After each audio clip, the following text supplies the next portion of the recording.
iki sözü. Fərman Kərimzadənin Qarlı Aşırım romanında belə bir məqam var. Kərbəlayı İsmail gecəykən Araz çayını otaya keçməsəydi, sübh tezdən Şura hökuməti ona ailəlikcə aradan götürəcək. Ancaq yola çıxa bilmirdi, ona görə ki, ailədə hamilə qadın vardı. Çox götür qoydan sonra qan düşməni olan Usuboğlunun qapısını döyüb deyir ki, Usuboğlu, biz düşmənik, qalsın öz yerində. Amma sənə əmanətim var Usuboğlu. Bu namus məsələsidir. Hamilə qadını sənə etibar edib gedirəm. Ara sakitləşsin, gəlib aparacaq. Dərin fikrə gedən Usuboğlu deyir ki, bir şərtlə əmanətini qəbul edirəm Kərbəlayı, oğlumu özünlə girov apar. O qadının başından bir tük əskik olsa, oğlumun qanı sənə halaldır. Deyirəm ki, babalarımızın düşmənçiliyindən də kişilik yağıb.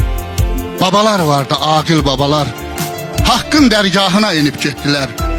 Ayağa düşmədi elin namusu, yenilməz ordular yenib getdilər.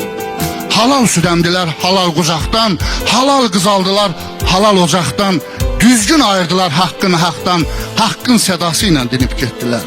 Nəfsi aldatmadı nə gümüş, nə zər, gözdən yayınmadı nə xeyir, nə şər. Kişilər vardı, yaxşı kişilər, yaxşı köhlənləri minib getdilər. Heç də hamısı getməyib, bu gün də yaxşı kişilər, həmin o gedən yaxşı kişilərin övladları, nəvələri bizimlə xalqımızın arasında yaşayır. Əzəldən dünyamız elə yaxşı insanların çiyinləri üzərindədir. Allah qorusun yaxşıları.